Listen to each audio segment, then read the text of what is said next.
all those challenges, all those trials has already been won at the cross of our Lord Jesus Christ. Just now, let us be reminded.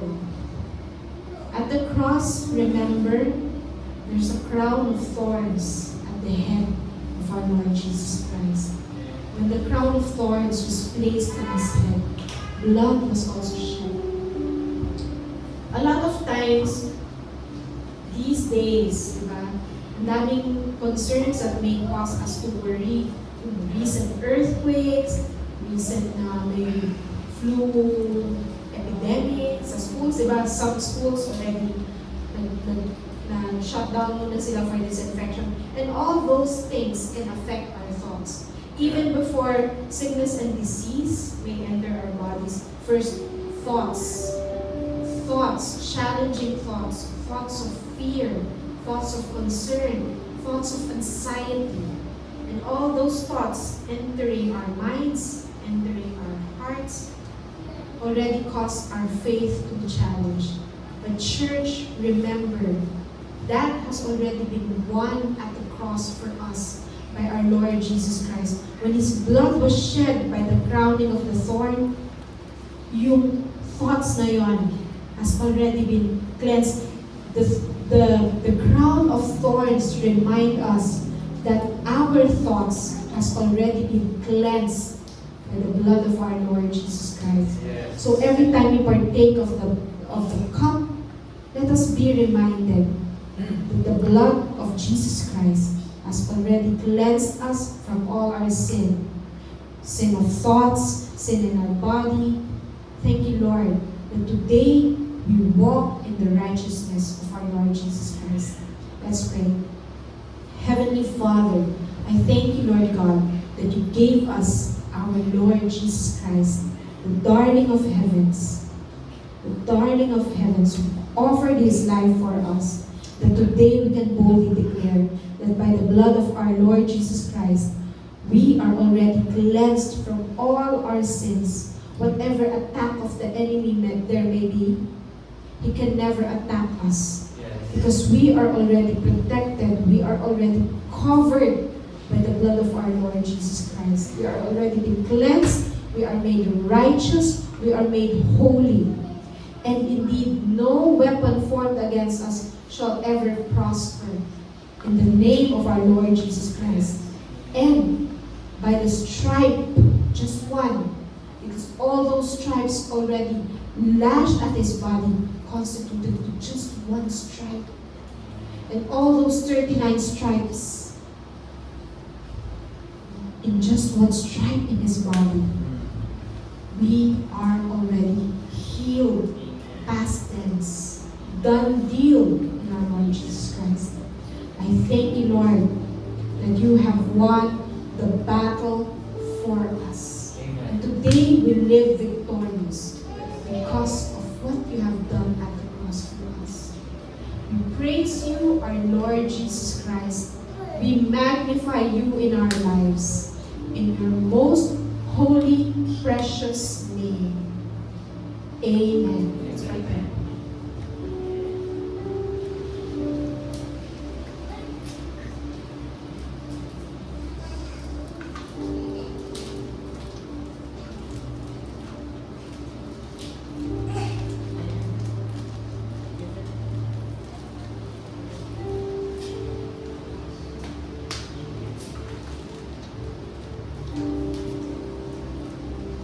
Let's go to 3 John. Isang chapter lang siya. Kung may babasahin po kayo na book, ito. At saka yung Jude. Kasi 1 chapter lang siya. Tapos na agad kayo ng isang book. Oo, diba? In one sitting, 2 books na agad natapos niya. So 3 John, verse 2. Yan. Ito favorite prayer namin ni Pastor Rev sa inyong lahat. Amen. Beloved, I pray that you may prosper in all things. That's our prayer to each and every one of us. That we prosper in all things. Yes. Not just finances, but in all things. Prosperity is not just in the area of finances, but in all things. In our relationship with one another, in our health, in our finances, in favor, in opportunities. I pray that we all prosper in all things and be in health, just as your soul prospers. Kasi wala nga, like what I said last Sunday, or a few Sundays back, I can't remember. You know what? If we are not prospering in our health, first in our relationship, because a challenge in our relationship causes challenges in our thoughts and in our hearts. And once our thoughts and our hearts are challenged, then a lot of times our health are challenged. Sabi nga ng mga doctors, stress is the number one cause of cancer. But I declare in the mighty name of Jesus, that is not in this house. Amen. That is not in this family. In Jesus' name. Yes. The Lord already gave us His portion of health and wholeness. Amen. So that's our declaration to you. That we prosper in all things. And be in health just as our soul prosper. And as we receive God's Word every Sunday, every day in our lives, limitless na ngayon in today's technology, limitless to receive God's Word. Diba, may Bibles tayo. When we don't understand what's in the Bible, you can just message us, ask us, we pray with you, to understand the Word of God. There's limitless podcasts, there's limitless preaching sa YouTube, diba? There's just so much access to God's Word today. And let all those limitless access to God's Word help us prosper in our soul and in all things. So, nakalimutan ko pala kumuha ng envelope, but whether you get an envelope in cash or give via GCash or video online, so, it's form of a hallelujah. Di ba yung worship song natin kanina?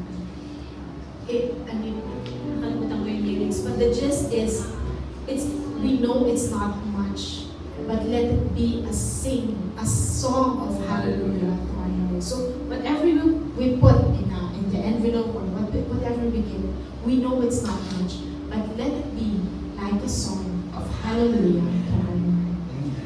Let's pray. Heavenly Father, I thank you, Lord God, for this opportunity to give, to worship you through our tithes and offerings. Let it be like a song of hallelujah to you.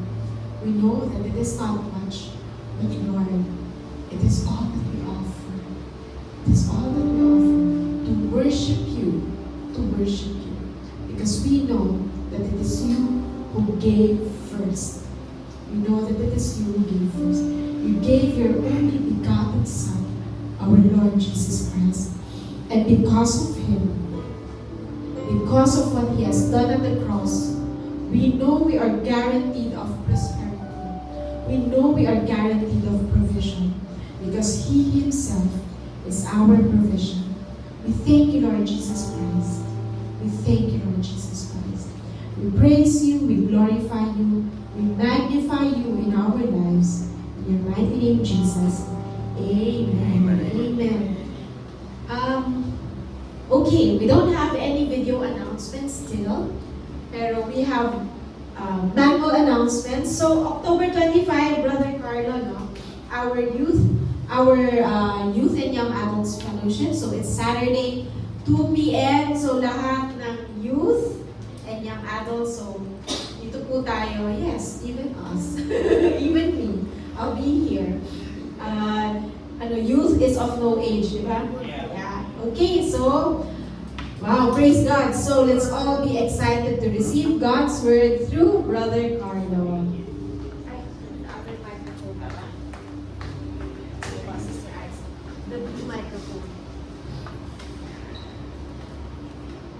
Amen.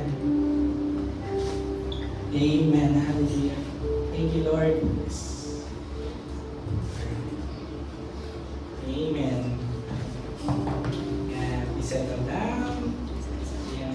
Good morning, church. Good morning. I'm again privileged today to share God's Word. Supposed to be Brother Bob sharing the Word, pero Brother Bob is away for preaching engagement. Tama, Pastor Red? Yes.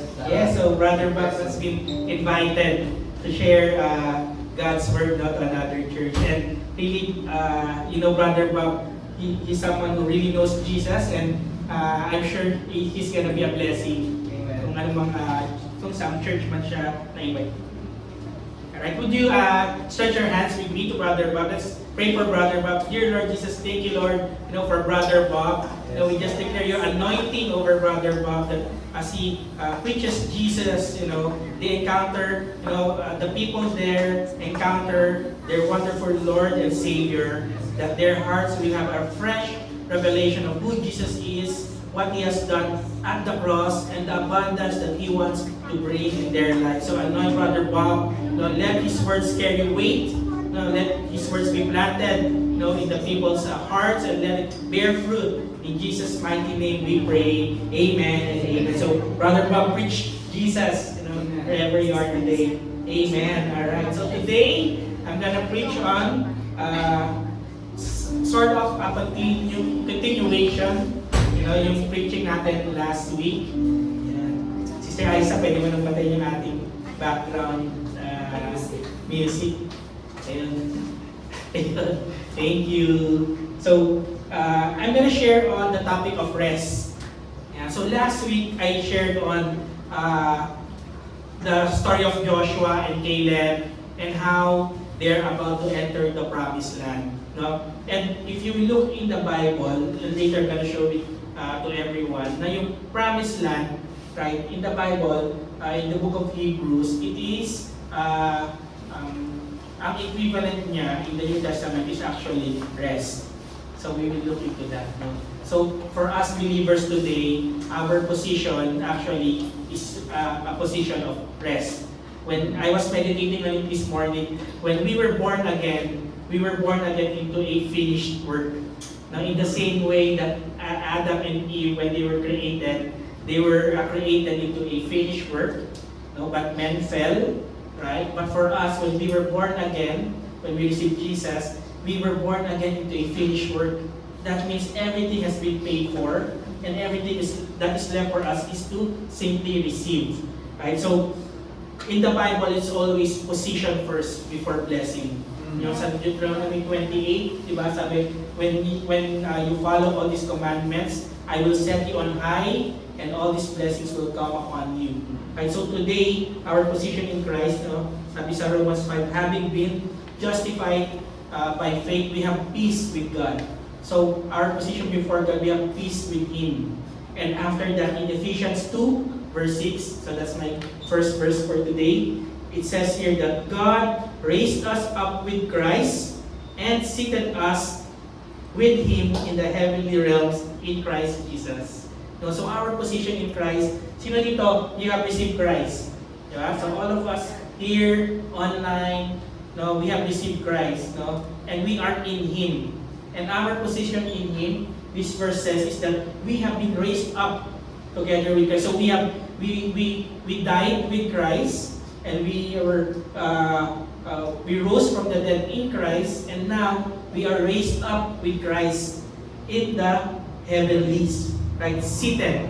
Say seated. Seated. And so seated is a position of rest. So all of you are restful. Amen? Right? No stress, sabi ni Sister Joyce. Amen? In this house. So if you're joining us online, there's maulan, may bagyo, right? Pero where 2 or 3 are gathered in His name, there He is in their midst. So Jesus is here in the church. He is right there where you are at home, in your room, right? And in His presence, we can experience rest today. Amen? And this is the reason why we can experience rest. Kasi you are in Christ. So when He rose, and to sit at the Father's right hand, we rose with Him. Pero, anong ginawa ni Lord? What is the Lord doing right now, seated at the Father's right hand? Nakatambay lang ba siya sa presence ni God? Now, let's see in Psalms 110, verse 1. So we will see here what God is, what Jesus is doing at the Father's right hand. So the Lord said to my Lord, sit at my right hand till I make your enemies your footstool. So yung Lord here, yung unang Lord, that's God. And the other Lord, di ba ito, it's a different word from the second Lord there. Right? So one is Adonai, the first one is Yahweh, actually. And then the second word is Adonai. So the first one is God telling Jesus, sit at my right hand till I make your enemies your footstool. Verse 2. The Lord shall send the rod of your strength out of Zion, rule in the midst of your enemies. So, pagka sa verse 1. So sabi ni God kay Jesus, sit at my right hand till I make your enemies your footstool. So today, yun yung ginagawa ni Lord in heaven. He's seated at the Father's right hand, and from there, He is actually, sabi sa verse 2, ruling in the midst of our enemies. And today, we are in Christ. So today, we can sit, no matter what our situation is. Now we can sit with Christ, and He is sitting there, having a throne attitude, as King, the King of Kings and the Lord of Lords. Anong ginagawa ni Jesus at the Father's right hand? He is ruling over our enemies. Amen? So He is fighting our battles. Kagaya ng binagin kanina ni Pastor Red. Ako, ayan na yata yung ating masarap na lomi sa Tagulan. Commercial break. Hi, Kuya. God bless you. Ayan. Alright, so He is reigning. No, He is reigning. No, and look at this. Look at this, no? Sa verse 1, balik tayo, Sister Isa. Right, the Lord said to my Lord, sit at my right hand. No, who fights a battle sitting down? No one, right? Except us, except our God. No, kasi with His word can fight our battles. Who fights a battle? Who sits down when there is a battle to be won? Right? No one except us Christians. We can sit down. Why? Because the battle has actually been won. We are already more than conquerors to Christ. No? So today, we can simply sit down and receive our blessings and let it manifest in our lives. What are your challenges today? No? It might be in your health. It might be in your emotion. No? Sa school. Right? Sa career nyo. Right? If there's a struggle that you're facing, if there's an enemy in your life, know that your weapons are not carnal or not in the flesh. Right? For us Christians, we simply have to sit down. Why? Kasi sabi ni God, I will make your enemies your footstool. So if there's an enemy, just sit down. Yun ang sinasabi ni God. Why? Because I will fight your battles. I will make your enemies your footstool. What is a footstool? Do you know what's a footstool? What's a footstool, Beber? Your foot is on it. Yeah, your foot is on it, right? Something for your feet, no? Pero how can you use a foot? When do you use your footstool? Do you use it standing up or sitting down? Sitting down, no? So bali wala yung footstool if you're standing up. Right? And sabi ni God dito, I will make your enemies your footstool. So sit down. Darating yung footstool mo. Para siyang in-order mo na sa IKEA, i-deliver na lang. Pagdating dyan, ipapatong mo yung paa mo. So, back in the Bible days, what they do, when the enemy is defeated, they chain the enemies, alright, and they are paraded in front of the king. Right? So, in front of the throne of the king. And what they do, they let the enemies dadapa sa harapan ng king, tapos, and then, you will put your feet on top of them, signifying that you have won victory over them. So that's what it means that sit down, I will defeat your enemies, sabi ni God, and they will be on your footstool. No? Because we are today kings and priests in the kingdom of God. Right? So simply by sitting down, right, we can receive our victory. And that's my message for today, no? The topic on rest. Ano ibig sabihin ng rest for the believer? Ibig ba sabihin ng rest, wala tayong ginagawa? No? How can we equate rest, with what we do every day? No? And even how does rest equate on having a spirit of excellence? No? Kasi for us Christians, we are called to shine glorious lives. No? So that the world out there will see the God that we have. No? Our lives are to be a testimony, a billboard, sabi ni Pastor Red, no? So people out there, they are to read our lives, and then they will see us blessed, and they will ask, what do you have in your life? Why are you so blessed? No? So how can that be if we are just sitting down? Now, so today, we're gonna find out how that's gonna be. Okay? So the Father has ordained that Jesus be made the head of all things for the benefit of the church. Okay? And there's a special portion when we gather as a church. Right? So every Sunday we gather as a church, right? And here in this place is a place where we can be God's presence and where we can experience rest. Amen? For us Christians, always position before blessings. Right? For us, we always begin, our lives from a position of rest. Amen?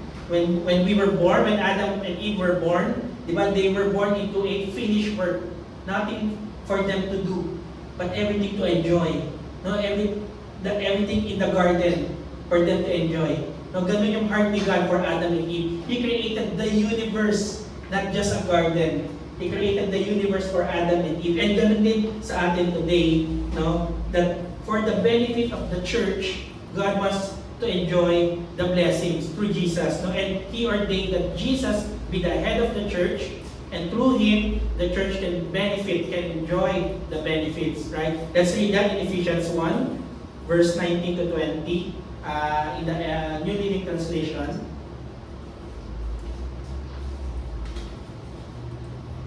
Ang ganda itong New Living Translation. This is the first time I read this while I was studying for today's message. So sabi ni Mrs. Paul, talking to the Ephesians, he said, I also pray that you will understand the incredible greatness of God's power for us who believe in Him. So God's power is only available for us, no? Who believes in Him. Amen? And this is the same mighty power, verse 20, that raised Christ from the dead. Okay, so the power that raised God from the dead, no, is the power available to us, and seated Him. See, it's there again, no? That Jesus is seated, right? So with that power, He is seated in the place of honor at God's right hand in the heavenly realms. Right? Let's jump to verse 22. So God has put all things under the authority of Christ and has made Him head over all things for the benefit of the church. Verse 23. And the church is His body. It is made full and complete by Christ, who fills all things everywhere with Himself. Amen. So from heaven, Jesus is seated for our benefit. Now His place in heaven is a place of honor, no, to rule over everything. Kaya kahit anong pinagdadaanan natin, Christ is in control. Amen. He is in control. Amen. And He has rule over it. Right? No matter what area ng buhay natin, Christ has rule over it. Amen. He can protect us from anything. Amen.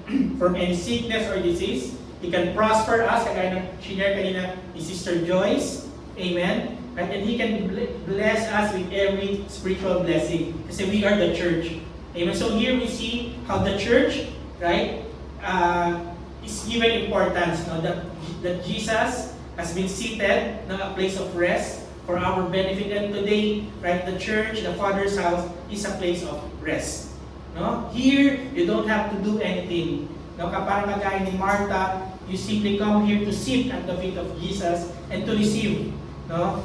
To receive a food, no? Sustenance for your spirit man and for yourself, no? Physically even.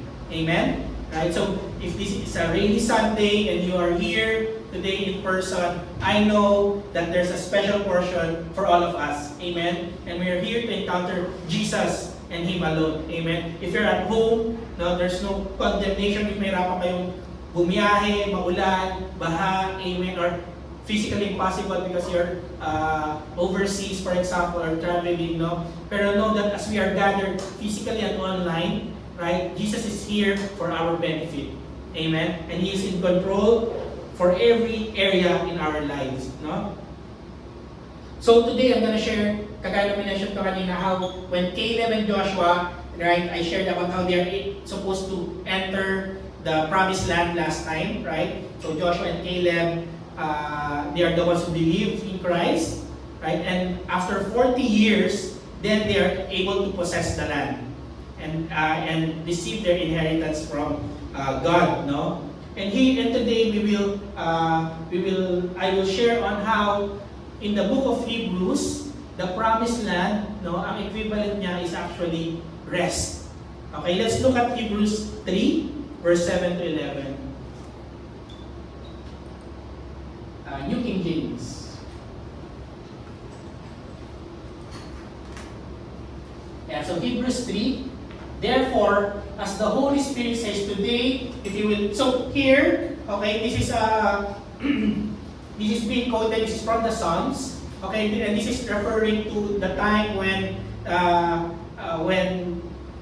the 12 spies were sent out, diba, and the people of Israel didn't believe, and because of their unbelief, they were sent into the wilderness. They were not able to enter the land. So sabi dito, by the Holy Spirit, no, sabi ng Holy Spirit, today if you will hear His voice, next verse, do not harden your hearts as in the rebellion, in the day of the trial in the wilderness. So this is referring to the 40 years in the wilderness. Next verse, where your fathers tested me, tried me, and sow my words 40 years. So that's the 40 years in the wilderness, no? And then in verse 10, therefore I was angry with that generation, and said that they always go astray in their hearts, and have not known my ways. So I swore in my wrath, they shall not enter into my rest. Alright, so this is the God talking. Bakit niya sinabi, so I swore in my wrath that they shall not enter the land. Right? Ang sinabi niya, they shall not enter my rest. Right? So here we see that to God, what was a physical land to the Israel during that time, today, to us, it is actually the promise of rest. Amen? So the book of Hebrews, you will see this topic on rest. How, when the people of Israel was right there, no, able to possess the land, they weren't able to. For us, today, no, the book of Hebrews will warn us, no, that we will be the same. That we are able to enter the rest, right? The promise of rest, but we won't be able to. Alright, let's look at that. Hebrews 4, verse, so this was Hebrews 3, right? So in the next book, let's look Hebrews 4, verse 1. And so therefore, since a promise remains of entering His rest, let us fear lest any of you seem to have come short of it. Now, in the Bible, there are 365 times mention of the phrase "do not fear." So 365 mention of "do not fear." So like one, do not fear every day. No, kasi it's easy to fear. Diba? It's easy to fear. It's easy to be anxious of many things, right? Kung ano man yung pinagdadaanan mo, or sometimes magising ka lang, no, and you're just fearful of something, no, anxious of something, right? Pero the Bible tells us, do not fear. Do not fear, for I am with you. Do not be dismayed, do not be discouraged, for I am with you. So we will see God repeating that, do not fear. Only here, now in this verse, that we see God telling us to fear something. So He says here that He says to us, let us fear lest any of you seem to have come short of it, come short of entering God's rest. Alright? 365 times, do not fear. Only one time, fear that you do not enter into rest. And the interesting thing for us Christians or as humans, we do it the opposite way. We fear about many things. Diba? We fear about this and that and that and that. And then, we do not fear not being able to enter the rest. Right? So for us, actually Christians, our only labor is to enter His rest. Right? And it is not difficult. You know, I pray today that as I share, we learn, the rhythms of God, how to enter His rest. Amen? So, fear therefore that you come short of it, not being able to enter His rest. Alright? But for us, amen, in the church, Amen. We know that our portion is rest. Amen. Amen. We are in Christ, in the heavenly seated. Right? Seated, we are restful. Amen. In the Father's right hand. So di ba, imagine niyo, they are able to see the promised land already, and then they are not able to enter it because of unbelief. Ganun din yung rest. Di ba, rest is right there in front of us. Available to us. Pero we are not able to receive it. Di ba? It's so easy for us to be moved out of rest. Kaya ang sabi ni Jesus, let your heart not be troubled. Yeah, let it not be afraid. Right? Kasi tayo lang makakagawa nun. And for us, because of our senses, it's very easy to be influenced about many things. News, right? When you hear, if you receive a message from a loved one, it's so easy to be moved out of rest. Right? Kaya fear therefore that you're not able to enter the land that is right there in front of you. No, so I mentioned last time na the land was there, the land of Canaan, the promised land to the people of Israel, and Caleb, Joshua, and the 12 tribes. Now, before they were in the wilderness, they were in Kadesh Barnea. Right? So in Kadesh Barnea, they were there, and then Moses told them to spy the land. And they saw the people of the Anakim. Now say Anakim. So Anakim. So the word Anakim, parang Star Wars na si Anakin Skywalker. Ayan. So the Anakims, they are giants in the land. No? And the word Anakim, it means a neck chain. So it's like a neck chain. Right? So what does it mean? No? So the people of Israel, when they were in Egypt, they were in bondage. Diba? They have the spirit of slavery. Right? And God wanted to bring them out of Egypt, no? And then make them His own people, no? His sons and daughters, children, and enter into the promised land. Pero they were not able to, because what they saw was the Anakim. Right? So they were still yoked, no, in their neck with the spirit of slavery. Right? So with the spirit of slavery, diba, they were not able to enter the land. So what is that for us today? So that again, the promise that is rest. Right? So today, right, when rest is right there in front of us, the only thing that can stop us is that slavish fear. No? When you forget that you're a son or a daughter of God. Right? For God, His invitation is always to come into His presence and experience rest. Amen? When we forget that, when we think that we need to work for something to get something, the result that we want, no, because that's what slave does. They need to work, back-breaking work, not maybe to get food for that day, to get their salary for that day, right? And that's what it means. That's why it says, no fear that you're not able to enter the rest. Kasi yun yung rest. Right? Pero anxiety, fear, worry, no, it's like a yoke that stops you from entering into rest. Amen? Right? And we know, I shared last week, no, that the promised land is already right there to be possessed. Amen? They simply have to step into it. Amen? Amen. So the moment that, if only at that point, that they decided to step into the land, no, na-receive na sana nila yung abundance, right, for the people of Israel. They didn't have to go to the wilderness. One generation didn't have to die, right? And they could have already inherited the promise. Kasi the promise was that the land was a land flowing with milk and honey. No? So it was flowing with abundance. Amen? Right? So so that means that the promise of rest is a promise of abundance. Amen? Amen. Abundance that we did not do anything to deserve or to receive. Amen. In the land there were houses that they did not build. Amen. Fruits, trees that they did not plant or even harvest. Right? If they simply stepped into it, they could have enjoyed the abundance. So today, God is telling us, enter into my rest. Amen. Amen.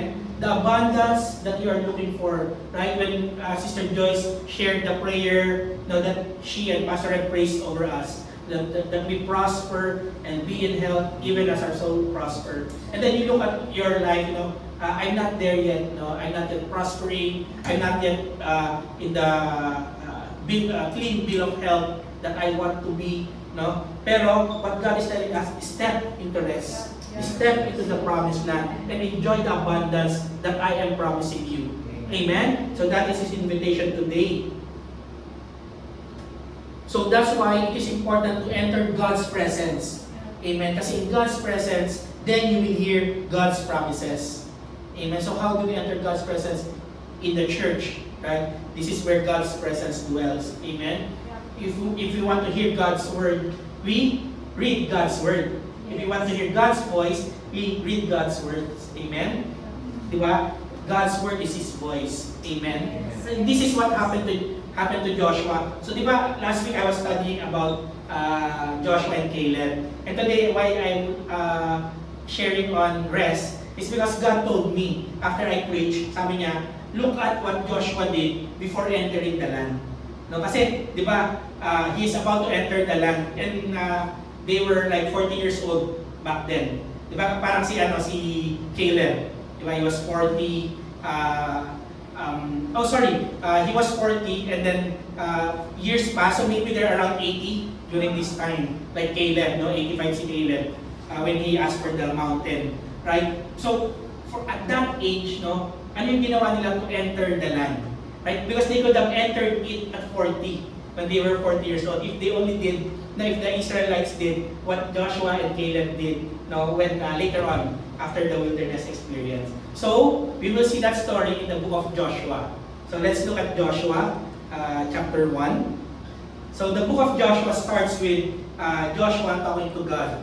Telling Joshua that Moses and their generations have passed away, and now you can cross the Jordan River and then possess the land. So ito na yung period na yan, no? So yan, so after the death of Moses, the servant of the Lord, it came to pass that the Lord spoke to Joshua, the son of Nun, Moses' assistant, saying, Moses, my servant, is dead. Therefore arise, go over this Jordan, you and all these people, to the land which I am giving to them, the children of Israel. And that's the key here. Now go to the land I am giving you.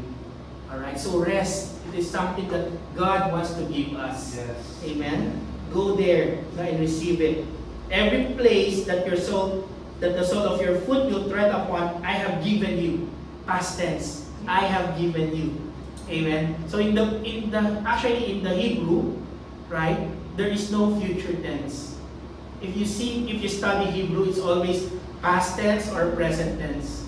Right? That's why here the language is I have given you. So every promises of God in the Hebrew language, God ordained it that Hebrew will be the language, and in that language, there's no future tense. Kasi when He says it is as good as done. Amen? It's a done deal. Amen? So every place that the sole of your foot will tread upon, I have given you, as I said to Moses. Look at this promise, verse 5. No man shall be able to stand before you, even giants, even the Anakim. Amen? All the days of your life, as I was with Moses, so I will be with you. Wow. No? So Joshua, before conquering the land, ito yung moment niya with God. He is hearing God, making all these wonderful promises, that I have given you this land. Don't worry about them, Maybe it might be scary to take that step of faith, to possess the land. Kasi you see the giants, they're so big, Parang bully sa playground, for example. Bullying. Sa school, nakaka-stress yung bullying, And why do we fear bullies? Diba? Kasi they appear much bigger than us. They appear much stronger than us. Right? That's why God said, do not fear, for I am with you. Amen. The God who created the heavens and the earth is promising Joshua and is promising us today that He is with us and that we can go and possess the land. Amen. That we can experience rest in our situation, in our lives. Amen? I will not leave you nor forsake you. Amen. Ang ganda, So ito yung start ng book of Joshua. Ito yung makikita natin start before Joshua crosses the Jordan River. And then after that, take over Jericho. Right? So it was a time between Joshua and his God. And don't we want that? No, don't we want that we can hear God, right? That we can hear His voice, that we can hear His promises in our life, that we be encouraged by Him personally, right? We want that, no? And it will help us in our daily grind ng buhay natin, in school, in career, with our families, no? If we know that God is with us and we know His promises, that will give us hope, like I mentioned last service, no? That we will have hope because of His promises, right? Pero what is the secret of Joshua? Okay, in verse 8, we will see Joshua's secret. How come he's hearing God's word? Kasi here, we see God already talking. Pero what we didn't see is what happened before that. So sabi dito, sabi ni God talking to Joshua, "This book of the law shall not depart from your mouth. You shall meditate in it day and night, that you may observe to do according to all that is written in it. For then you will make your way prosperous, and then you will have good success." So sabi ni God, this book of the law. So imagine, back then it was a scroll, right? Pero for us, it is a book. So when Joshua was reading it, right? For example, nandito siya sa Psalms 23, no? Tapos sabi niya, "The Lord is my shepherd, I shall not lack." And then sabi, tapos biglang narinig niya si God when he was reading the word, no? "Joshua, I am your shepherd. I will go before you, no? As my flock, you will go into the land. No, I will feed you there. No, I will be with you. You will not go there as a sheep going to a slaughter. No, I will go there ahead of you." So while he was reading it, then he heard God's voice. And today, that's the secret for us. No, kasi sinabi ni God na this book of the law. So that means Joshua was already reading it. Hindi sinabi ni God na read the book of the law. No, hindi sinabi ni God. Sinabi ni God na this book of the law. And I really imagine Joshua, reading it, and then habang binabasa niya, hearing God's voice, "This book of the law shall not depart from your mouth." He is there facing the book. He's there reading God's word, and then he heard God's voice. Amen. And God's voice is not difficult to hear. Amen. That's why God's word is not difficult for us to hear. Kasi God's word is readily available to us. Amen. Alright, so kanina nakita natin God giving importance to the church, and here we see God giving importance to His word. Amen? Right, so spend time in the church, spend time in His word, right? And then we can experience rest. Amen? We can hear His voice, encouraging us that no matter what situation we're facing, we can still enter into His rest. Amen? Nothing can stop us from entering His rest. Amen. We only fear about so many things. No, but don't fear the anarchists. Don't let it be a burden around your neck. Don't let it be a yoke around your neck. Amen. And today, just declare that anointing that break bondages. Right? If you are anxious, you have depressive thoughts, you're having restlessness, unable to sleep, in the name of Jesus, right? You can experience rest. Shalom. Amen. Rest for your body and rest for your soul. Amen? So Joshua, after that, after spending time in the book, after spending time speaking with the Lord, Joshua gave the command to his people na. So we see the leadership of Joshua naman. No, as a leader, we see Joshua instructing the people of Israel. That's in verse 10. Then Joshua commanded the officers of the people, saying, "Pass through the camp and command the people, saying, prepare provisions for yourselves, for within 3 days you will cross over this Jordan," so Jordan River, "to go in to possess the land which the Lord your God is giving you to possess." Amen? And that is a secret of leadership. No, not just in church, not just in ministry, but for your own life. No, if you know the possessions that you have, then you know that you can move forward. You can take control of your life. You don't have to dwell where you are at. You don't have to be satisfied na ganito na lang yung buhay ko, no, na hindi ko maatim yung ganung life kasi ganito yung buhay na sa ganitong buhay ako pinanganak, for example. No, so don't let yourself be a victim of any situation. No, you're not a victim, you're a victor. No, you have victory no, over your situation, and you can take control. You can have leadership upon your own life. Not to say, no, I'm moving forward. I know that God has a promise prepared for me. Amen. Amen. So from a position of rest, then you will know, no, kung ano yung meron ka kay God, what you have in Jesus, no, the finished work, what He has purchased, what it has purchased from you, and from there you can move forward. Now that's why rest is not inactivity. No, rest is not always just sitting down, parang si Juan Tamad, no, kilala natin si Juan Tamad, nakaupo lang, naghihintay lang na mahulog yung bayabas sa bibig niya. No, that is not the rest that the Bible is teaching us. The rest that the Bible is teaching us that we enter into His presence, we know His promises, and from there, no, God can direct us, no, to do the right thing at the right time. And not only that, to do it excellently. Amen? Kasi when you know that you have everything at your disposal, then you want to give a shot at life the best way that you can. Amen? So that when you do something, no, it is to glorify God. Amen? And so it is about rest. Okay, rest, just sitting down, receiving, and from there, moving forward. No? Like what Joshua is showing us. Alright? And from this point forward, when Joshua said that, go and possess the land, no, go and enter into His rest, no, because God is giving you that land, God is giving you that rest. We see God in action for the rest of the book of Joshua. Okay, so we will see Him. We will see there the story of the walls of Jericho, know how the people march around the walls 6 times, and on the 7th time, hello. And on the 7th time, they blew the horn, no, and then the walls came falling down. Right? That's the only thing that they needed to do to defeat the Anakim. No, yun yung nakita nila eh. Why they could not enter 40 years ago. No, and they thought that they were giants, they were too big. Pero what they need to do was only to change their perspective. No? So there was this kid, naglalaro siya sa playground.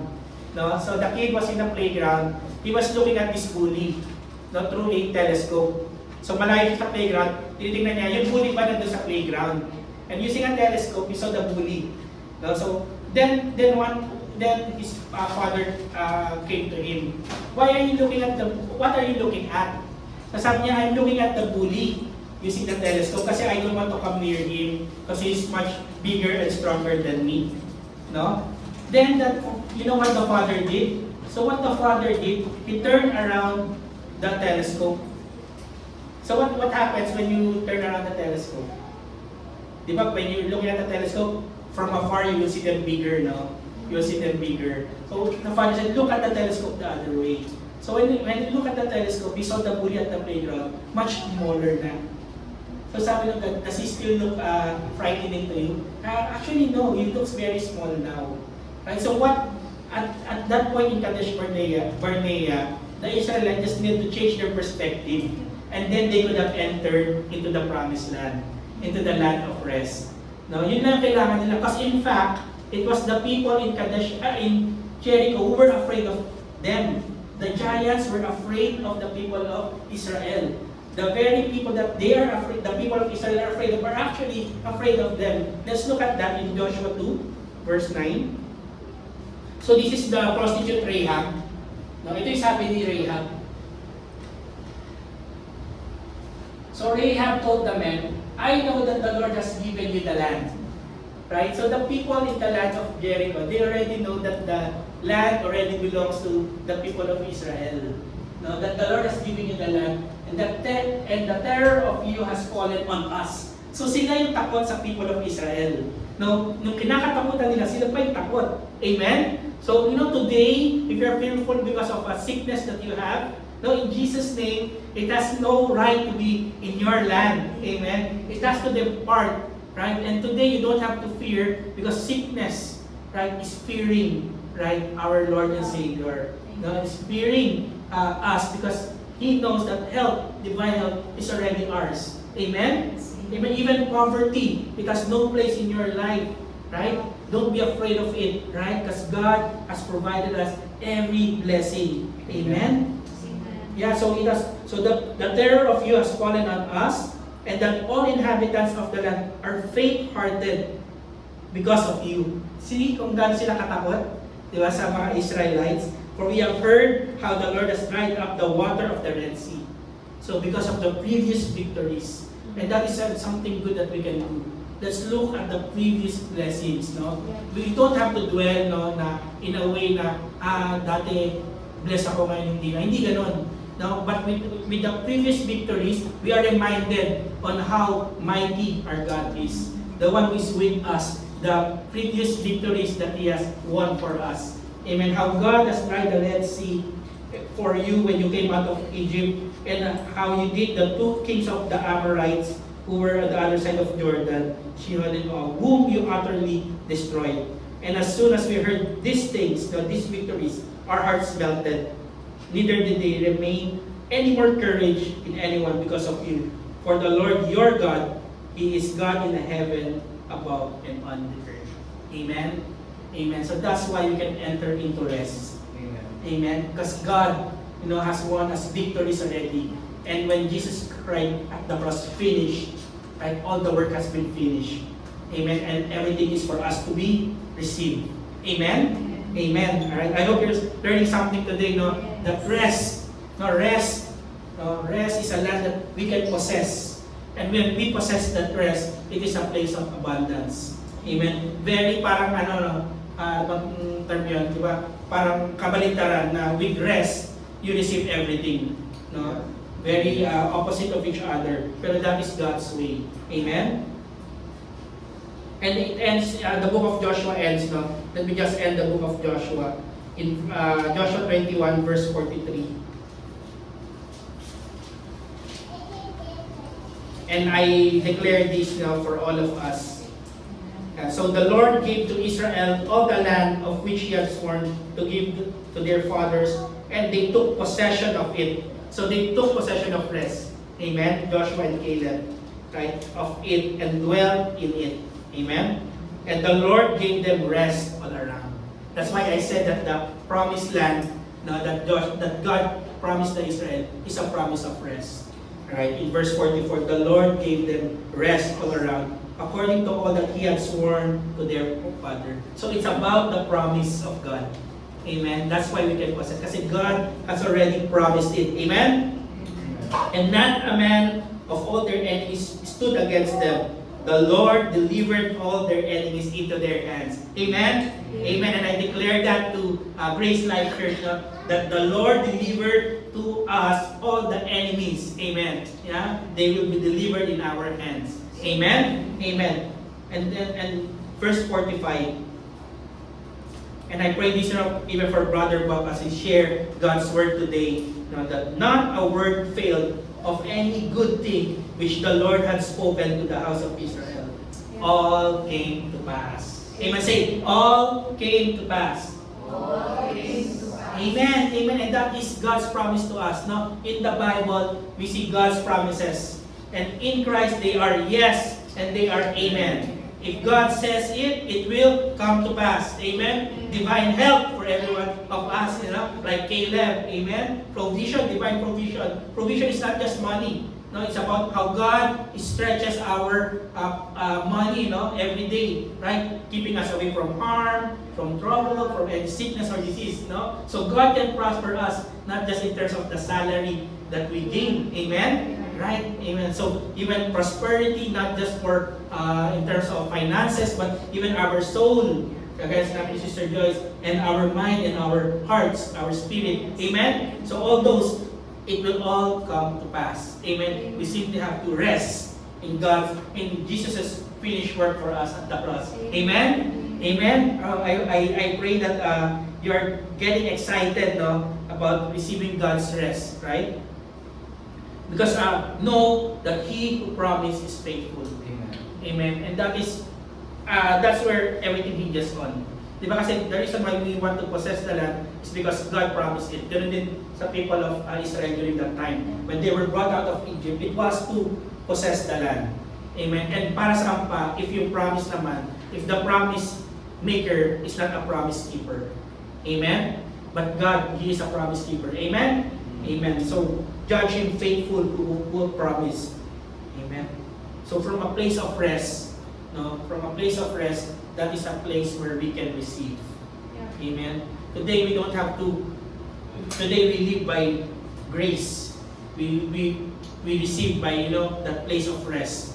No, by simply resting, we can receive. The place of rest is a place where we receive, and we will see this now in the even in the lives of the early believers, early Christian church. Okay, let's look at that in Acts 1.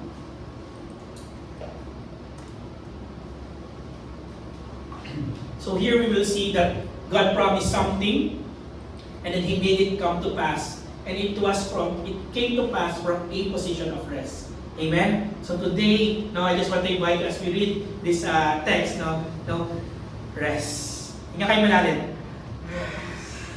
Rest. Okay, rest. Alright. Sarap huminga. No? Even yun, ma-appreciate nyo. Sometimes yung iba, hindi sila kaya huminga ng malalim kasi sumisikip yung dibdib nila. No? Sometimes that happens. Right? So even being able to breathe easy, it's a blessing to us. And so ito, ganda nito, Acts 1, verse 4 to 5.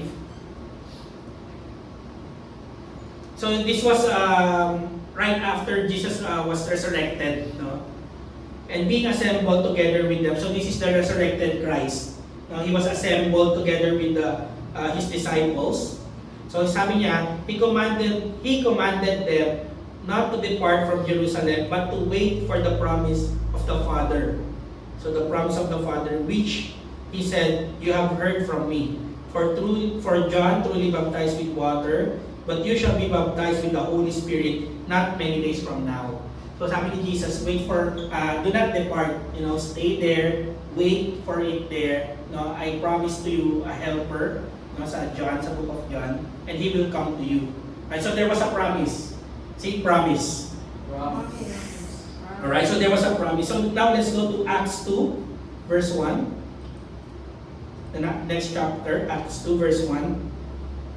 So sabi dito, when the day of the Pentecost has fully come, they were all in one accord in one place. Right? So the day of the Pentecost has fully come. So that was the day where we celebrate that day because that was the day when the Ten Commandments of Pentecost. Now the Ten Commandments was given. Right? When the day of the Pentecost has fully come, with one accord in one place. And verse 2, and suddenly there came a sound from heaven as of a rushing mighty wind, and it filled the whole house where they were sitting. Verse 3, then there appeared to them divided tongues as of fire, and one sat upon each of them. And verse 4, and they were filled with the Holy Spirit. Alright, so here we see the Holy Spirit falling into the Christian church, coming into the Christian church. And they began to speak with other tongues as the Spirit gave them utterance. So here we see the Holy Spirit, and the gifts manifesting, right? Pero this is the first time that the Holy Spirit has been manifested to the early church, no? So ito na yung fulfillment ng promise that when Jesus said, stay there, God will send to you a helper. Right? So what I said kanina that God is a promise keeper. That's why Jesus said, stay there. God promised you, my spirit, and it will come to you. So they were in the upper room when this happened.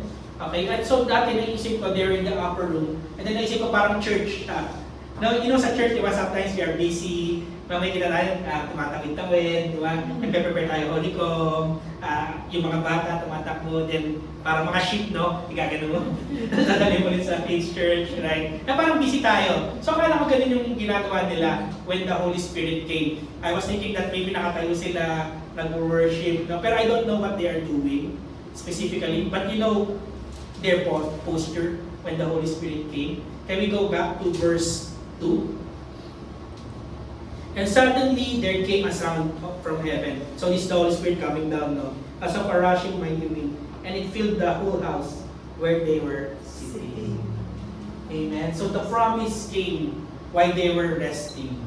Amen. So is there a promise that you're believing God for today?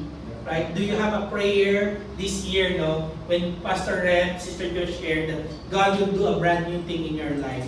And then iniisip mo, Burr month na. Di ba? Per month na nandiyan na yung mga Christmas tree. Matatapos ulit yung taon. No? Actually, September pa lang. No? October pa lang. No? Pero kasi parang natin Pasko ng Pilipinas no? Pasko na yung celebration. No?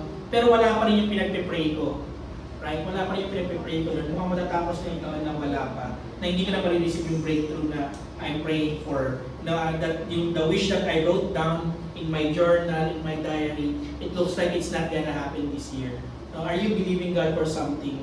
Did God give you a promise that my son, my daughter, this is my promise to you? And then hindi mo pa na-receive. No? No, let me invite you, church, and simply rest. Yeah. Right? Let the promise come to you as you rest. And you're not just rest sitting down, nakakulong sa kwarto, right? Rest in God's presence. Amen. Let your hope rise up, in His words, right? In His words, let His words be spoken to you. Amen. Let encouragement come in His presence. Amen. Kasi as He promised here, I will send the Holy Spirit. No, it happened while they were sitting down. No, not when they were busy doing church stuff, for example, right? But when they were sitting down. Amen. Amen. And right there is the birth of the church. No, so this is the birth of the church. No, from a spirit of rest, right? From a posture of rest, no, the church is birthed out. Amen? And we were birthed out, the church was birthed out because of Jesus' finished work at the cross. Amen? Amen. So it blew my mind when I read that when they were sitting down, the Holy Spirit came. So when the Holy Spirit came, right, it is a promise, no, that Jesus made, that the Holy Spirit come. That the Holy Spirit will come. Pero last Sunday, I shared that one of the function of the Holy Spirit, is to declare God's love in our hearts. That hope does not disappoint because the love of God has been shared to us by the Holy Spirit, which was given to us. So the Holy Spirit reminds us that God loves us. Amen? Now that we can have hope that does not disappoint because we are loved by God. Amen. Pero do you know that that's not the only thing that the Holy Spirit does. Okay, so when the Holy Spirit came, to the people, to the early church, of course, there was a demonstration of power. They spoke in tongues, they did miracles, right? Pero do you know that, and that is good, amen? Right? And in the church, we pray for those manifestation of gifts. That there will be healing. We believe that, that among ourselves, when we speak to ourselves, we can speak encouragement to one another. Amen. That God will remind us of someone, and then give us a verse, and because of technology, i-message natin yung brother or sister na yon, and then they're encouraged. And that is a manifestation of God's gift. And that is how we do ministry. Amen. By the power that was given to us through the Holy Spirit. Pero what we do not have, we cannot give. Amen? And we can only give when we know that we have it. Yeah. That's right. That's why when the Holy Spirit came, now there's one thing that there's a function that the Holy Spirit does. Okay, let's read about that in John 16. Ang ganda. Kasi when you read this, para siyang yung the people of Caleb and Joshua, everything is your inheritance. You just need to possess it. When the Holy Spirit came, okay, let me read it. John 16. Sorry. Baka nabulol lang ako. John 16, verse 13 to 14. Ayan. So these things I have spoken to you. Verse 13. Ayan. And however, when He, the Spirit of truth, has come, so this is the Holy Spirit, when He has come, He will guide you in all truth. Amen? So that's one thing that the Holy Spirit does. For He will not speak on His own authority, but whatever He hears, He will speak. Yeah. Amen? That's why I said, it's not difficult to hear God today. Kasi the Holy Spirit is in us. Yes. And whatever He hears from the throne room of heaven, He will speak to us. Amen? Whatever He hears, He will speak. And He will tell you things to come. He will glorify me. And then look at this, in verse 14. He will glorify me. For He will take what is mine and declare it to you. So Jesus said, that the Holy Spirit will take everything that He has. No, and kanina I shared that Jesus rose up in heaven, seated at the right hand of the Father, and He has authority over all things. So all things is Jesus. No, and here the Holy Spirit is saying that He will take everything that is mine and declare it to you. Amen? Amen. That's why when we read the Bible, we can see, amen, what is ours. Kasi we have the Holy Spirit. That's why it's not difficult to read the Bible. Amen? That's why when we read the Bible, it all makes sense. Kasi we have the Holy Spirit. Amen? Na it doesn't take a scholar to understand the Bible. No. It takes the Holy Spirit.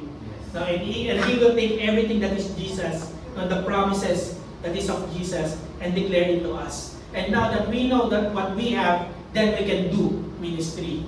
And then we can do, and ministry is not just church anyway. By the way, guys, church is not just ministry. You know, ministry is not just church, right? Although it is a ministry, right? For us, for example, you're married. You know, your married life, that is your ministry, right? That is actually your first and foremost ministry, right? And with the anointing of the Holy Spirit, now with knowing what you have, then you can function. Now that's why husbands, love your wife as Christ loved the church. Now it depends first on your understanding how Christ loved the church. No, that He died for the church. No, that He loved the church and He died for the church. The more you receive it, then the more you can love your wife. Amen. Amen. Amen. Amen. No, so I pray, no, more revelation. No, kasi when I use patience, right, that means I don't have a perfect understanding pa of how much Christ loved the church. No, right? And then wives, para balance, submit to your husbands. No, as to Christ. Amen. Not like submitting to Christ. Right? So, ayun. Yun na lang. Let me end there. Okay? Right? Pero yun, at the center of it is Christ. Amen? At the center of it is Christ. Unless you have it, then you cannot give it. So yung ministry, even yung work natin, if you're a young adult, you're working, no, your area of, your workplace is your area of assignment. Amen? And if you are, if you humble yourself, no, if you're able to see that God has a promise for you in the workplace, even, no, you can step into there and then you can prosper. No, it doesn't always have to be na yung pinapangarap mong work yun yung sisimulan mo. No, sometimes people are afraid to, parang feeling ko ganito yung ano ba, millennials or ano ba yun? Gen Z, o yung mga Gen Z ngayon, no, na hinahanap nila yung perfect work bago sila mag-work. No? So parang nangyayari, hindi sila nakakapag-work kasi hindi pa nila mahanap yung perfect work. Right? Pero kasi hindi ganun yung ways ni God eh. Diba, there's a rhythm to it, there's a process to it, and every step of the way, there's grace. There's grace, and grace will promote you. Will keep on promoting you. Amen? Amen? Alright? So, even sa workplace, it can be an area of ministry. Right? And there's a promise there for you to receive. No, just simply spend time with the Lord. No? Nalala ko minsan, yung dati kong work sa Singapore, nagsimula ako. Kung ano nung pinagagawa ko, yung work ko ngayon, yun din yung work ko dati. Pero yung work ko dati, nagsisimula ako na, minsan naubusan ng bond paper sa 8th floor, kailangan ko galing yung bond paper, kukuha ko ng pushcart, dadalhin ko doon. Tapos naalala ko minsan, tapos nagreklamo ako kay God, sabi ko, Lord, ayoko na itong work na to. Nothing wrong with it, pero I was just praying God for something more. No, I want to be an influence in the workplace. No, kasi my pastor said that you will be an influence in the workplace. So I said amen to that, God. Ayoko tong, I want more. I want to do more. No? Tapos alam niyo, suddenly, may kumausap sa akin, Carlo, sabi sa akin, alam mo ba, you are blessed. No? You are blessed with God's favor. Gulat ako. Kasi akala ko voice ni God. Kasi nagkakarga ako ng bond paper, Carlo, alam mo ba, you are blessed with God's favor. Tapos nagulat ako kung sino yun. Tapos yung pala, yung isang banker na nag-work doon sa tinatrabahuan ko, he was also from the same church. Tapos hindi ko alam, kilala pala niya ako. Right? Tapos hindi pa namin alam na pareho kami ng church. Pero nag-declare lang siya ng blessing. Out of nowhere. No? And I think that's a wink from heaven. No? Tapos sabi niya, sabi sa thank you, Christian ka rin pala. Sabi niya, tapos ayan, nalaman na, magka-church pala tayo. Ganyan. Tapos sabi niya, alam mo Carlo, yung favor na nagbigay sa'yo ng opportunity na to, yung favor na magdadala sa'yo sa future na pinipare ni Lord para sa'yo. Ay, wow! Parang nagre-reklamo ako kay God. Diba? Promise niya yung narinig ko. And then, tapos it encouraged me. Tapos, I learned to rest. No? From that point on, I learned to rest. And when I said amen to God's promises, years ago, no, ito pa rin yung work ko, yung pa rin ginagawa ko. Minsan maubusan pa rin ng bond paper. No? Pero I have a team that will help me na to push the bond paper. No? And it helped me na maintindihan yung proseso, yung mga needs ng mga tao. Right? Yung pa rin yung work na ginagawa ko. That was like 15 years ago. And here, I saw myself stepping really into God's promise for me. And I just declared that for each one of us. Amen? That sabi sa Bible, that every step that our foot, tread upon will be ours. You know why? Kasi every place that our feet steps into, it is favor ground. Amen? Amen. It is favor ground. The blessing is not on the location. The blessing is on us. We are blessed coming in. We are blessed going out. We are blessed in the city. We are blessed in the country. Amen? We are blessed everywhere. Amen? You don't have to be an OFW to be blessed. Amen? Right? I was an OFW then, the Sister Joyce, but we're here right now and we are still blessed. Amen? And it's because we have Jesus and His promises in our lives. Amen? Amen. Yeah, so rest is not inactivity. Rest is spirit-directed activity, but activity that comes from a position of rest. Amen. So every time you see yourselves being moved by your situation, being afraid, being anxious, right? Then, go back to God's word. Go back to His promises. Listen to preachings. Amen? Listen to a worship song, even anointed song. Amen? Just go back to God and His promises for you. Sometimes akala natin we are strong enough. Pero you know where the devil will get us? It is in the areas that we are most concerned about. Right? If it is an area that matters a lot to you, right? Doon ka niya mahuhuli. For me, for example, for me and Isa, right now we have little kids, di ba? Pag nagkakasakit sila, ang hirap, di ba? Parang doon ka nag-aalala, doon mo nakakalimutan na by His stripes, they are healed din pala. Right? Pag sa school, when someone is bullying them down, sabi nila, ito yung bully yan. Di ba? Papagano ka. Saan ba yan? Sabi mo si teacher, talaga bang binuli ka? Ganyan. Tapos may tao, nadapa daw siya. Right? So mag-aalala ka, daming tumatakong scenario sa utak mo. Right? So it can be kids, for us. It could be help to some of us, work, studies, ministry. Maraming bagay. Right? That's why God tells us, fear that you are not able to enter the rest. You know why He's telling us to fear that we should not not enter the rest? Kasi it's right there. We just simply have to step in it. Right? Step into God's presence. Step away from everything in life. Turn your eyes away from it and turn it to Jesus. Amen. Turn your eyes to Jesus. Amen. And experience rest. Amen. In His presence, there is peace. Amen. In His presence, there is joy. Amen. Right? Wala akong confidence kantahin, pero ang ganda nun. Pagka-stress ako, I have this, yung parang mga worship songs na binabalikan ko, mga hymns na binabalikan ko, and then from there, I just remind myself that Jesus, that God promised that He will be with me. Kasi He never leaves us nor forsake us. Yung attention lang natin, nababaling sa ibang bagay, pero it's always there. And what we should do is simply to magnify His presence. Lord, I know You're here with me. Amen? Amen. So that's what the Holy Spirit does. He takes everything that is Jesus and declares it to us that this is yours. It's a declaration even, that this is already yours, that this is a promise to you. I'm closing. So 1 Corinthians 2 verse 12.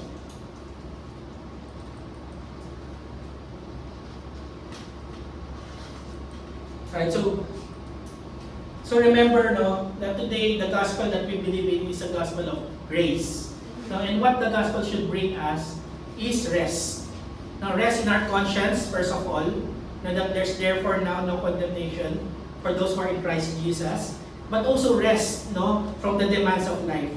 Kasi the law, it's all about demand. You shall not, and then you shall be blessed. No, it's all about our effort on our part. But grace talks about what God has given to us, every blessing that He has given to us, and the Holy Spirit will continues to remind us of that every day. Amen. So here in 1 Corinthians 2 verse 12, now we have received not the spirit of the world, because the world out there, no, it will tell you, no, you have to earn. You have to earn your due in life, no? When you come to work, you're a new guy, no? Dapat you have to prove yourself. No, ganun yung sasabihin ng world, no? Pero when you come into the world, you experience supernatural favor with your boss, then no one can understand that. Amen? Pero that is our portion. Favor that we do not deserve. Right? Because at the cross, Jesus got the punishment He did not deserve. Amen? So the Holy Spirit, now that we have received it, not the spirit of the world that talks about demands, what you have to do, what you have to accomplish, but we have received the Spirit that is from God. So the Spirit of God Himself. No, and what does that Spirit do? No, what it does is that we might know the things that have been freely given to us by God. Amen. His promises in our lives. Amen. So what is the area of your need today? Right? Go back to the Word. What does the Word say for that area in your life? Amen. About your health. What does the Bible say? By His stripes you're healed. Amen. About provision. At the cross, Jesus became poor so that through His poverty, you might be made rich. Go back to the Word. Kung ano yung area ng challenge mo, puntahan mo yung Word. Find what the Word says about it and receive God's promise for it. And long before you receive the manifestation, right? The promise is already kept in your heart. No, the promise already is dropped in your heart. No? Say amen to it already. Amen? Amen. So, again, there's much more to share. I'm so excited to share about ministry even. No, how Jesus, there's this beautiful verse, share ko na lang din. Jesus, when Jesus is the most restful character in the Bible. Yeah. We will see Him restful. But at the same time, He only had 3 years of ministry, and we will see Him doing a lot of things in that 3 years. That our lifetime is not enough, to understand the beauty that Jesus Himself has done. Pero look at this, sabi dito in John 13, verse 3 to 4, and I'll end here. Jesus, knowing that the Father had given all things into His hands. So Jesus, knowing that the Father had given all things into His hands. So what do we do with all the promises that God has given to us? Right? The promises of prosperity, of health, even having children. The promises in the Bible, what do we do with all of it? So let's see what Jesus did. So Jesus, knowing that the Father had given all things into His hand, and that He had come from God, right? And today, we are God's sons and daughters then, that we have come from God and was going to God, rose from supper, and laid aside His garments, took a towel, and girded Himself. And you know what He did after this? He stooped down, washed His disciples' feet, and dried it. So I will stop there. I just wanted to show you that Jesus, He is the one who has come from the Father. He knows, His treasures in heaven. Amen. Now that at one command, angels and legions of angels will come into His bidding. Amen. Pero what did Jesus do? Knowing that all things has been given to His by the Father, He served. He served us. Amen. He served us, and that's what. And until this day, when John saw Jesus in the heavens, right?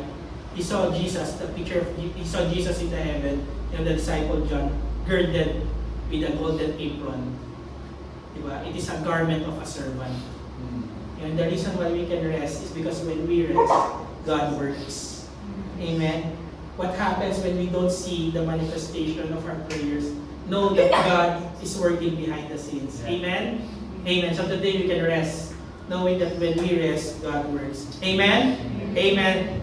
Let's show our appreciation to Jesus. So I preach myself happy to know, church, that we can rest and experience increase in our lives. Amen? Amen. Alright, could you rise in this place? Hallelujah. I preach myself happy. Thank you, Jesus. Thank you, Lord. And so today, church, if you made Jesus, your Lord and Savior, you have accepted, His work into your life. Amen. So you are a new creation. You rose with Him and are seated with Him, at the Father's right hand. That is a place of honor even for you. And today, whatever Jesus has, we have. Amen. And we simply have to rest and receive every blessing that He has purchased through His finished work today. Amen? Amen. So just wanna pray this prayer. I invite you to this prayer that, if you have joined the church for the first time, now if you joined us for the first time, and this is the first time you're hearing of Jesus, who He is and what He has done for you, may ko lang narinig na si Jesus, He died pala for my sins. That I have promises in my life pala because of what Jesus did for me on the cross. And you're saying that you want to receive this Savior into your life. I'm gonna pray this prayer with you, and when you pray, you will become a new creation. The past will be gone, and you will be made new. The Father, God will be your Father. Jesus will be your Savior, and heaven will be your home. With this prayer, you don't have to work for anything to earn God's blessing. Alright? So if that is you have never received Jesus as your Lord and Savior, would you pray with me? And let's pray together. Dear Lord Jesus, thank you that you died for me. Thank you, Lord, for the gift of righteousness. Thank you, Lord, that you who knew no sin became sin for me, that I might become the righteousness of God in you. Jesus, today, you are my Lord and my Savior. You died and rose again. You are today seated at the right hand of the Father. And Jesus, thank you that now I'm a new creation. The old has gone and everything has been made new. Thank you for all the promises that you are bringing to my life. In Jesus' name we pray. Amen and amen. Alright, let me close in prayer for everyone. Alright, lift up your hands in this place. Thank you, Daddy God. Thank you, Lord. Thank you, Daddy God, for this time in your presence. Let me just share one last verse. Isaiah 30, verse 15.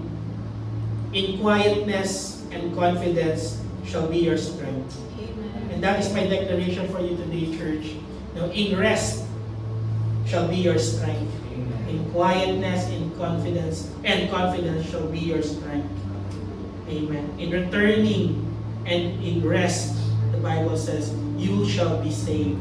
So I just declare today that you shall be saved from any sickness or disease. That today I just declare God's blessing upon you. That His favor surrounds you like a shield. I just declare protection over you and your families, that no evil, no harm shall come near you. And that you're fully protected in the name and in the blood of Jesus. I just declare blessings and blessings forevermore. For you and your family in every area of your life. I just declare that no curse can remain in your life. Right? Because of the promise that Jesus has promised to you. They are yes and amen in Christ Jesus. The Lord makes His face to shine upon you and be favorable to you. That today, that in this coming week, you will experience favor that is supernatural. Amen. That favor you did not expect. That favor surrounds you like a shield in your workplace, in your family, in your friends, in your loved ones, you will just experience favor that you do not deserve. Amen. The Lord lift up His countenance upon you and give you peace. Church, you have peace with God. You can come into His presence. You can rest in your Father's loving arms. You can lie your head in His breast and hear His heart beat for you. He loves you. He loves you. In Jesus' name, amen and amen. Thank you, church. See you next time.